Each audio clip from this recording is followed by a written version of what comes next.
ก็สบายดีอีกตามเคยเนาะพี่น้องเนาะมื้อนี้ก็เป็นวันศีลใหญ่เนาะศีล15ค่ำเพ็งศีลขึ้นเนาะพี่น้องเนาะสำหรับครอบครัวของข้าพเจ้าแล้วก็เฮ็ดตามฮีตตามคองตามปกติเนาะพี่น้องเนาะการที่ลูกเต้าได้มาสมมาสมมาพ่อแม่นี่มันก็เฮ็ดให้เขาเจ้าจะมีอ่า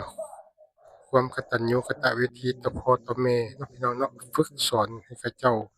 รู้จักบุญคุณของพ่อแม่นะพี่น้องเนาะฝึกเป็นคนดีนั่นแหละพี่น้องเว้าแจ้งๆว่าฝึกให้ลูกเขาเป็นคนดีให้รู้จักมีศีลมีธรรมเนาะพี่น้องเนาะรู้จักกตัญญูกตเวทีต่อพ่อต่อแม่อันนี้ขึ้นอยู่กับแต่ละครอบครัวที่จะสอนลูกนะพี่น้องเด้ออ่ท่านใดอยากเฮ็ดอยากทำก็บ่เป็นหยังเนาะสำหรับครอบครัวของข้าพเจ้าแม่นต้องได้เฮ็ดเนาะเวลาเราสอนลูกของเราแล้วฮอดวันศีลมาบางครั้งเราก็ลืมคือกันแต่ลูกเราบ่ลืมเนาะพี่น้องเนาะ ลูกเขายังน้อยลูกเขาบ่ลืม